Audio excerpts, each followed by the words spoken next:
answering some of your questions here.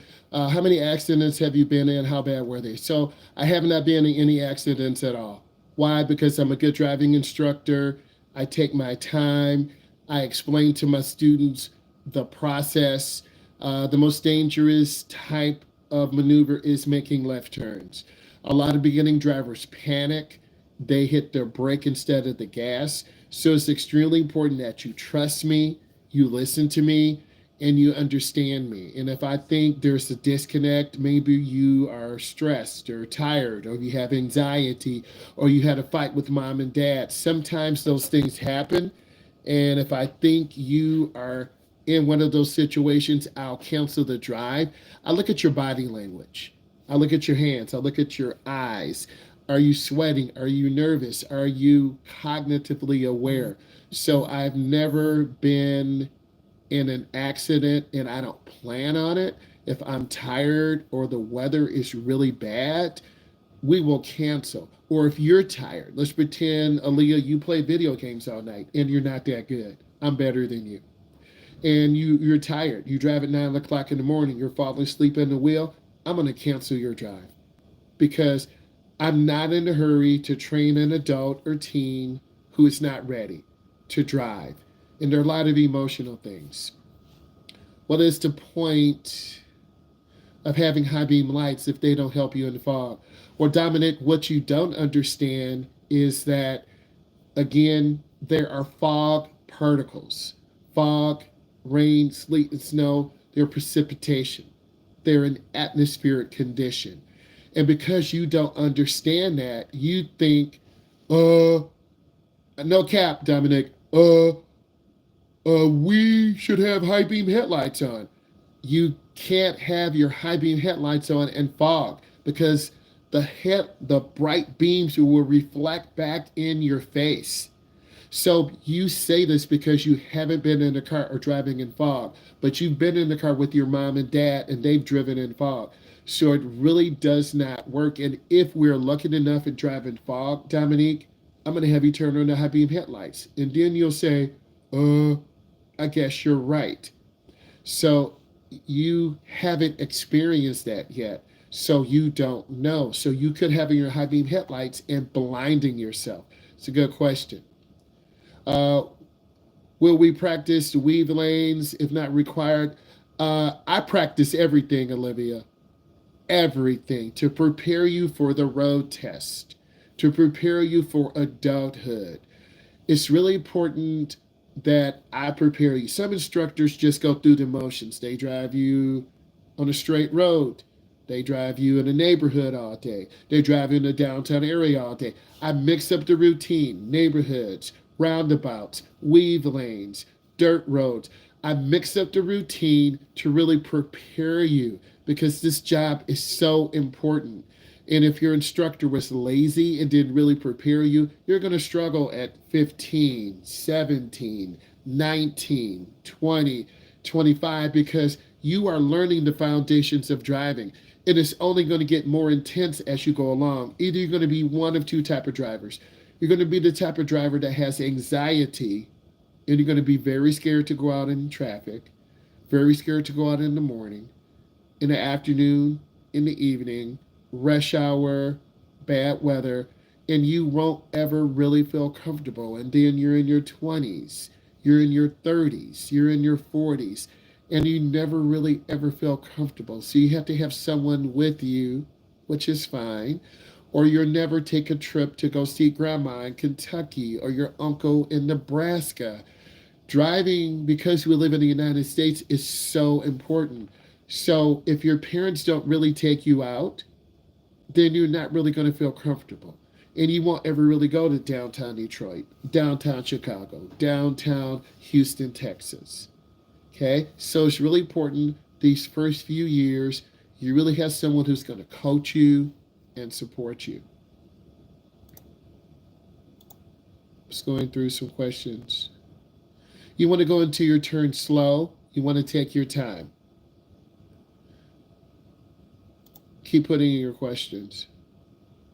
Okay, so we're going to talk a little bit about road rage right now. And there's some questions I want to go over. So Let's go ahead and get it. How does road rage? How does stress from our daily life contribute to road rage? We are human. We're not robots. So as a result, um, stress from work, stress from school, family life can make a person irritable and lash out. So just because Gavin, you're having a bad day, or Alex, you're having a bad day, gives you no right to take it out on me or on the old lady down the street. You need to be able to control your emotions. But because you are under 24, your front cerebral cortex is not developed yet. So you do irrational things. You fight in the bathroom. You push your friend down the steps. You speed to school. You speed home. You don't tell the truth to your parents. You lie to your teacher. You show up late to work. So, all of these new things, and you're scared to drive in the dark because all of you will never drive in the dark with me. So now you're going to be totally overwhelmed. That's a very good point. So, our life is full of stress every day. Example, a tough day at work. Johnny found himself yelling at another driver who merged into his lane without signaling, even though it wasn't a big deal. That's what's going to happen to all of you guys. I'm going to tell you make a lane change to the left. You're going to turn on your right turn signal because you forget. And then a driver's going to trigger on us. So, just giving you some examples. Next, do hormonal changes during adolescence and middle age influence road rage? Hormonal fluctuations can impact emotions of teens or adults going through life changes. You're teens, you're going to go through life changes. Example, the young man, your voice is going to get deeper. You're going to get hair on your chin. Okay, your body's going to start developing. Young ladies, your body's going to start changing. My mom was a nurse. Love her. So, and then for people, for women going through that hormonal change in their early 50s. Some men may be taking hormones to lose weight, gain weight. Um, People are taking different type of hormone therapy for various reasons. So, example, Sarah, age 16, is learning to drive. She found herself honking aggressively when another car hesitated at the green light. I'm letting all of you know now. You're going to be slow off the light. Cars will be honking at you, and you're going to get so nervous. But I'm going to support you. I'm going to say, I'm right here next to you. Take your time. Relax. I'm going to support you because I'm supposed to support you. Okay? And that's really important that I do that. And you're going to feel alone sometime, but I'm here to help you. Okay? So if you're feeling extra moody that day, that's no reason for you to take it out on someone else, but that's what you're going to do. Next, number 3, does lack of sleep affect behavior? Driving behavior. Sleep deprivation reduces patience and increases irritability. So you're driving in the city or icy roads. Let's talk about this for a second. Driving in the city is different than driving in the suburbs. You have more people, you have more cars, you have more lights, more conflicts to possibly run over someone. Icy roads, you want to reduce your speed. It was very icy today. You've got to leave early. The biggest thing I want to tell all of you, leave early. But because you are teens and you're under 21 and that cerebral cortex is not developed, you're going to leave 5 minutes before you have to go to school. You have ISO in your car. Your parents have gone. They put money into your account. You don't have an ice scraper because you were too cheap to buy one. You're going to be 25 minutes late to first hour, and your parents are going to call and say, we got a text from Power School. Why are you late? I don't know, Mom and Dad. So that's going to happen to all of you because human nature, you're going to sleep. You're going to oversleep. Okay, we're coming off Christmas vacation. We're used to staying up 3, 4, 5 in the morning. Now you've got to get up at 5:30, but you're going to get up at 6:30. Then you didn't set up all your clothes for the following week. Now you're trying to run down in the basement and get a sock, and then your car's not started, and then you stayed out late. So you can kind of understand how you're going to set yourself up for failure. So leave earlier. You probably said that's so simple, but you won't do it. Another example, after pulling an all-nighter for high school, Jake felt on the edge and was yelling at the driver who was going too slow. That's going to be us. We're going to be that driver on the expressway going too slow. The speed limit is 70. You're going to be going 50. You're going to be going 45. And I'm telling you, please step on the gas. Please step on the gas. And you won't do it because you're scared. So I have to really support you and understand you and help you. How does a person's temperament or personality type play into their likelihood to experience road rage? A type A personality, these are people who are very competitive, easily frustrated, and are more prone to road rage. Some of you are type A. Okay, let's pretend Alex has to win at all costs. He lost a video game. He slams his mouse down. He failed his English test. He kicked the wall. He's got to drive and pick up his sister at the elementary. 4 football players block the entrance to the school and they're doing a burnout. He gets mad and drives on the grass. He hits someone. Type A personality. My personality, I'm very chilled. I am type A some because I want to get things done. But also, I'm very patient. I'm very kind. I understand. I have high expectations on me and you. And if you're not meeting my expectations, I'm going to talk to you. I'm going to give you a dad example, an uncle example, a parent example, because I'm a dad, I'm an uncle, and I'm a parent. I'm a teacher. I'm a coach. So when I set expectations for my athletes, I set very high expectations. If I set high expectations, you will meet those. Alex is a perfectionist. He gets upset when the drivers don't completely stop at stop signs, mumbling angrily in his car. A lot of people don't stop at stop signs. They're lazy, they're lazy, they're lazy. The one time the police are there, they get a ticket. And I laugh at them. Do it right the first time. But some of you won't do it because you're not used to doing things in an orderly fashion. It's really important.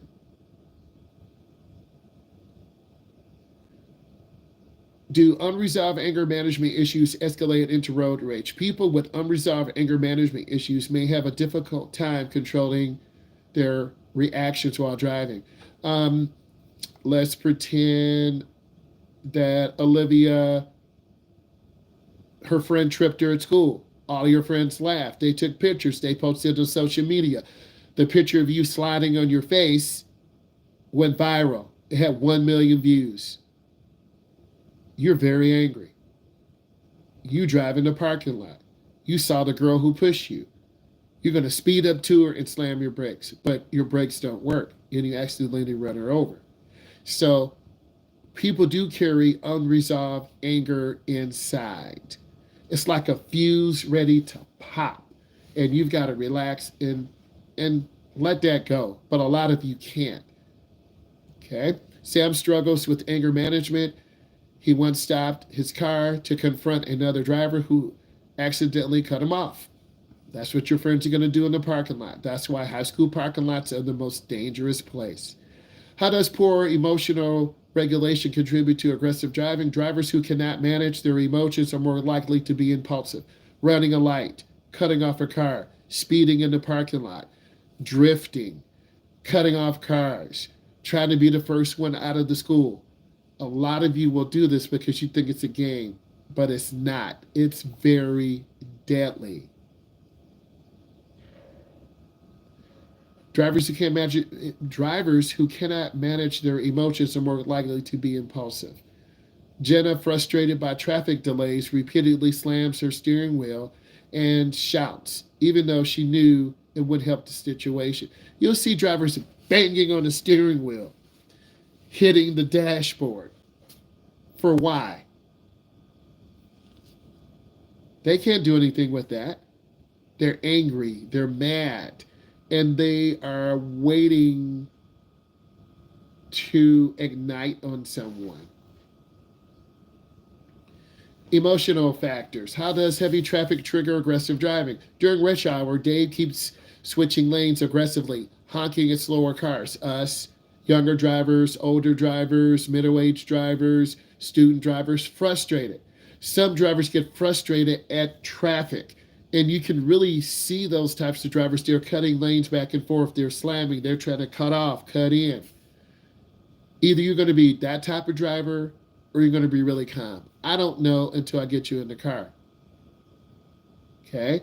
What role does poor infrastructure play? We have poor roads in our state and in our region, and that does trigger people. Potholes.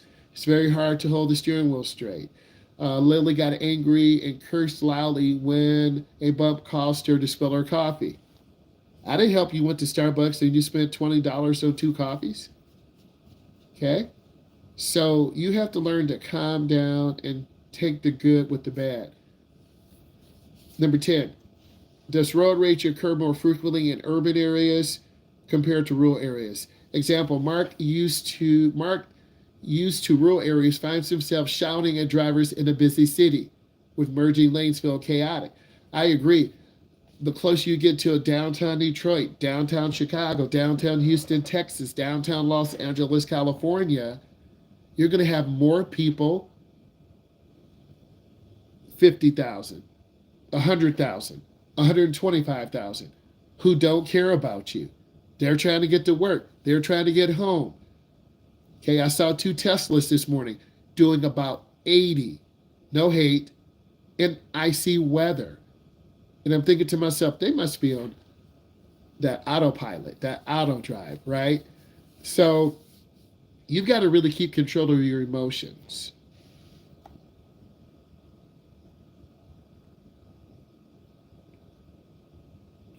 When going around a turn, is it sharp?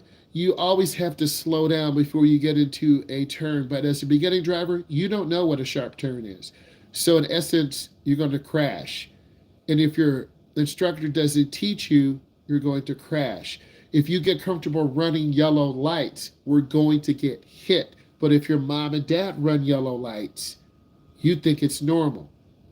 And if you do that with your instructor or take your road test, you're going to fail. So I have to reprogram you to be logical and safe. And then it's up to your parents. And if your parents don't reprogram you, you won't live a long time. Because the number one reason why your age group dies is in an automotive crash. So I want you to think about that for a second.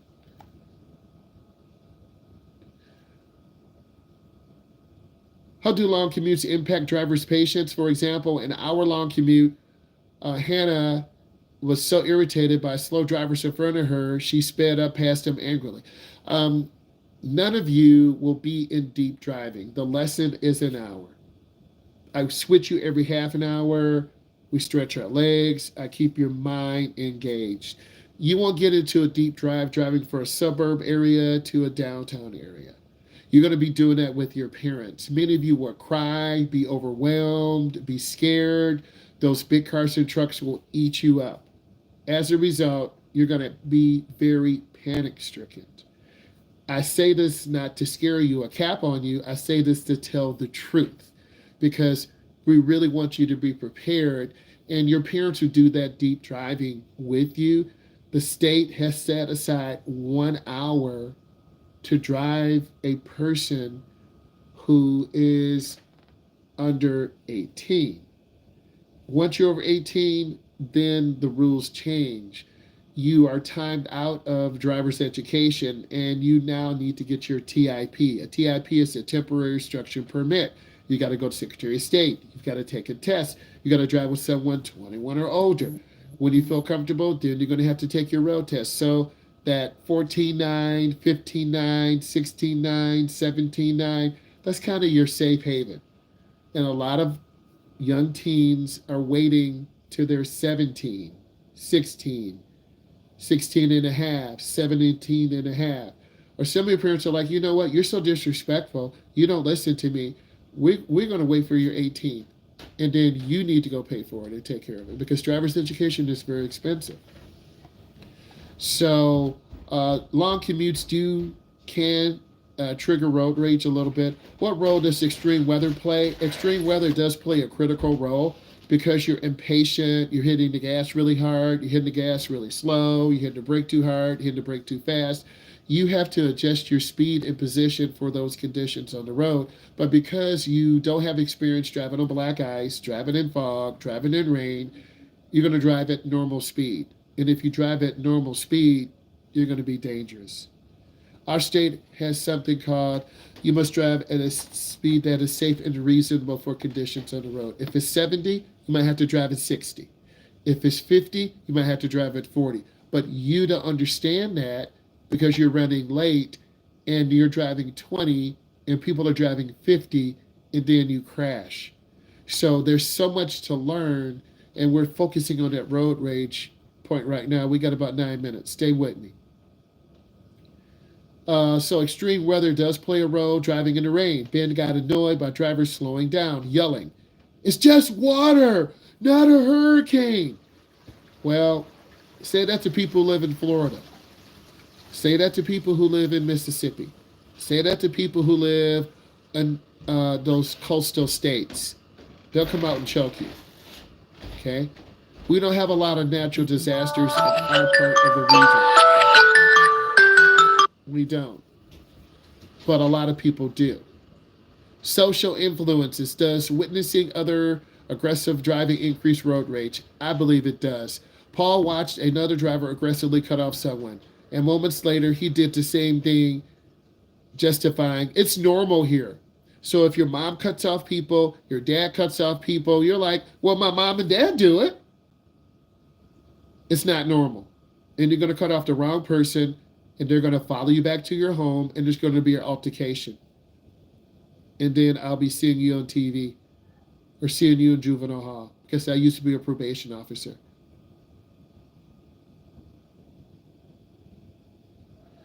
Does social pressure contribute to on-time behavior? Yes. Example, running late for a meeting. Nina screams at the driver who didn't accelerate quickly enough at the red light. If you're used to getting up late, being late, you're going to blame other drivers. Hurry up! Why'd you stop? Why are you going so slow? So you're going to do these things, and people are going to look at you like, you just got off the banana boat. What's wrong with you? And you're going to see people kind of losing their mind. Stay away from them because you're going to be caught up in that negative emotion. What role does peer pressure, peer influence play in teens or young adults? Sam's friend laughs when he speeds past two cars on the two-lane road, encouraging reckless behavior. So if your friend speed, which you will, beginning driver speed, if your friend runs light, you're going to run lights. If your friend cuts off big trucks, you might do that, think it's funny. But eventually you're going to get killed because trucks can't stop. Eventually you're going to run a light and a cement truck's going to come through and end your life. So, like I said, your age group dies in automobile accidents because you think it's a joke. And this Thursday, I'm going to be driving two of you. I'm going to drive Aaliyah and Gavin this Thursday because they're putting in work. And we'll talk about that. We got 6 minutes. Does competition for parking spots contribute to road rage? Yes. I'm going to be in the first spot right by the door. You're a freshman. Get out of my way, freshman. I'm a senior. And I got a scholarship. And I got a 4.0. Oh, okay. You're supposed to park around the corner, down the street. Oh, okay. You're a freshman. You don't hold any weight in school. Okay. At a crowded mall, Lisa got out of her car and argued with someone who took her spot. You don't have a spot. Technological factors. Does reliance on GPS lead to frustration? Yes. A lot of you can't read a map anymore. You don't even know what a map is. You can't even spell map. So all you're going to do is look on your phone. You're going to have it under your leg, on your seat. You're going to push a button on your screen. And for many of you, you can't read a map. You don't know mile roads. You don't know roundabouts. You don't know avenues. You don't know thoroughfares. You don't know interstates. You don't know highways. You don't know expressways. So if your geography teacher, driver's ed instructor, or your parents don't teach you this, you're going to be relying on your phone or GPS that could malfunction, and you're going to panic.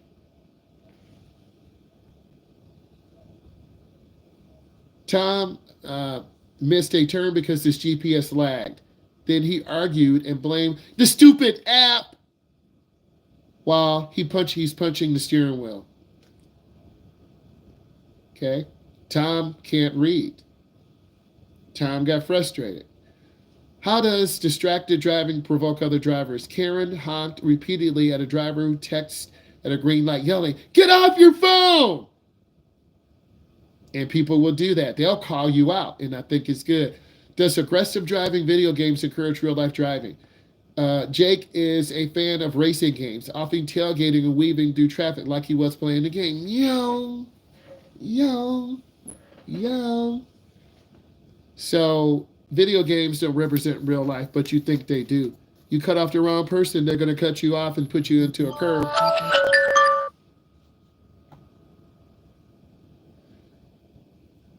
How does anonymity of being in a car contribute to bold behavior? Many of you are going to be hiding in your mom and dad's car. They don't know me. They don't know my name. And you're going to make someone go faster. Your dad has a big truck. Your mom drives a bigger car or a bigger vehicle. You're going to force someone to go faster. So a lot of people hide behind a bigger vehicle. Example, safe in her car, Emma flips off another driver, something she never do face to face. It's true. Behavior and cultural norms. How do cultural differences in driving etiquette contribute? A tourist, a John, got frustrated driver in a foreign country who didn't follow the rules. So you could go to a different country. And what we do here in America, they might not do in the Middle East. What they do in the Middle East, they might not do in the Cayman Islands. So don't be naive. You really need to read directions. Are men or women more likely to exhibit road rage? I think it's about the same. Joe often claimed men are better drivers and would speed past female drivers to prove his point. Actually, both of them die at the same rate. They're aggressive men drivers, they're aggressive female drivers. The gap is about the same. Men and women die about the same. The age group is about the same. Does the history of reckless driving correlate with road rage? Example, Tony is known for speeding and yelling at other drivers, "Too slow! Get out of my way!" That does nothing but make people drive slower and not let you move. Are drivers with specific vehicles more prone to road rage? Yes. Drivers in a sports car, they felt entitled to speed when he gets angry because other cars don't let him pass. So people in bigger trucks, lifted trucks, they tend to drive big, drive strong, so there's a lot to think about. Type in what you learned into the chat for me. Type in one thing you learned into the chat. All of you do this right now.